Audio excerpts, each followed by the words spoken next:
আমরা যেই পুলিশ নিয়ে কাজ শুরু করেছি সেই পুলিশ হচ্ছে আওয়ামী লীগ 15 বছর যাবত নিজের দলীয় লোক নিয়োগ দিয়ে দিয়ে দিয়ে ধীরে ধীরে এই পুলিশটাকে গড়ে তুলেছে। সেই পুলিশ আমাকে 100% সাপোর্ট প্রথম দিক থেকে দিতে পারবে বলেন? অবশ্যই শাস্তির মুখোমুখি হবে এবং প্রশাসনের যদি কোনো গাফিলতি থাকে তাহলে প্রশাসনের বিরুদ্ধে ব্যবস্থা নেওয়া হবে। যদি আমরা দেখি প্রশাসন ভুল তথ্য দিয়েছিল, যদি আমরা দেখি যে আমি আস্তে আস্তে পড়লাম যে প্রশাসন নাকি বলেছিল সব ঠিক আছে, কোনো অসুবিধা হবে না, যদি তাদের ইন্টেলিজেন্সের ঘাটতি থাকে কেন ছিল সেই ঘাটতি এটা জানতে হবে, তখন তাদেরকেও শাস্তির মুখোমুখি করা হবে, তাদের বিরুদ্ধে প্রশাসনিক ব্যবস্থা গ্রহণ করা হবে। আমরা প্রথম থেকে বলেছি আমরা যে কোনো মব সৃষ্টিকারী প্রচেষ্টার বিরুদ্ধে, মবের বিরুদ্ধে প্রথম থেকে বলেছি। এখন আপনাদেরকে আমাদের পরিবেশ উপদেষ্টা বলেছে আমরা যেই পুলিশ নিয়ে কাজ শুরু করেছি সেই পুলিশ হচ্ছে আওয়ামী লীগ 15 বছর যাবত নিজের দলীয় লোক নিয়োগ দিয়ে দিয়ে দিয়ে ধীরে ধীরে এই পুলিশটাকে গড়ে তুলেছে। সেই পুলিশ আমাকে 100% সাপোর্ট প্রথম দিক থেকে দিতে পারবে বলেন? আমরা একটা পুরা রাষ্ট্রকে শেখ হাসিনার ফ্যাসিস্ট রেজিম একটা ধ্বংসস্তূপে পরিণত করে গেছে। একটা ধ্বংসস্তূপের মধ্যে থেকে আমাদেরকে আস্তে আস্তে ঘুরে দাঁড়াতে হয়েছে।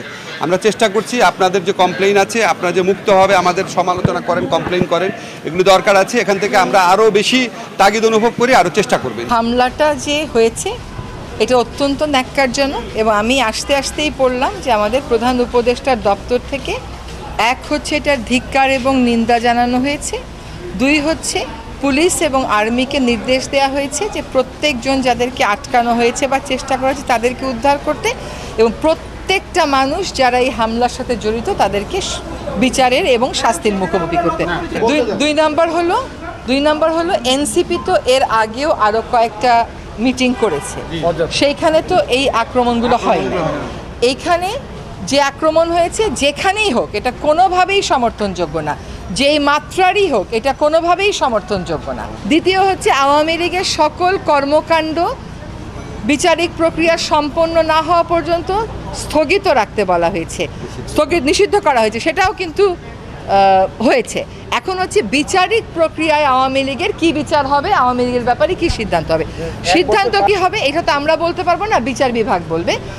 আমরা আমাদের মতন করে বিচারের দাবিটা যেটা দেওয়ার যে আইনজীবীরা আছেন তারা সেই আইনজীবী দেবেন।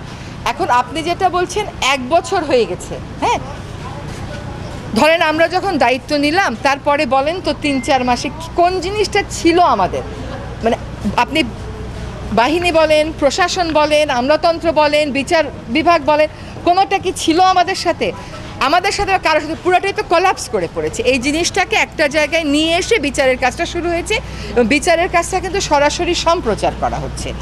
এখন আপনারা যারা রাস্তায় ছিলেন আপনাদের আবেগটা হচ্ছে যে এক্ষুনি হচ্ছে না কেন? দুইটা কথা আছে ইংরেজিতে, জাস্টিস হারিড ইজ জাস্টিস বারিড। বেশি তাড়াতাড়ি করলে কবর দিয়ে দেওয়া হয়, justice delayed is justice denied. দেরি করলে এটা কবরে চলে যায় বিচারটা। যত দ্রুততার সাথে সম্ভব নতুন করে ট্রাইব্যুনাল খুলেও কিন্তু আমরা নিশ্চিত করার চেষ্টা করতেছি যে এই বিচার যেন অতি অবশ্যই আমরা থাকা